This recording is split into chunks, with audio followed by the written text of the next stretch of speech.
رسول اللہ صلی اللہ علیہ وسلم نے اس وقت جب آپ کے گرد صحابہ کی ایک جماعت بیٹھی ہوئی تھی فرمایا کہ مجھ سے بیعت کرو اس بات پر کہ اللہ کے ساتھ کسی کو شریک نہ کرو گے، چوری نہ کرو گے، زنا نہ کرو گے، اپنی اولاد کو قتل نہ کرو گے، اور ناعمدن کسی پر کوئی ناحق بہتان باندھو گے،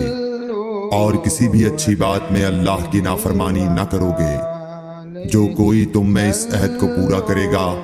تو اس کا ثواب اللہ کے ذمہ ہے، اور جو کوئی ان بری باتوں میں سے کسی کا ارتکاب کرے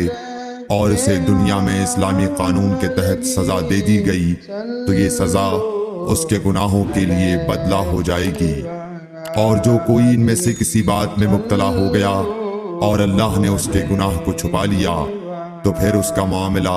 اللہ کے حوالے ہے، اگر چاہے معاف کرے اور اگر چاہے سزا دے دے۔ عبادہ کہتے ہیں کہ پھر ہم سب نے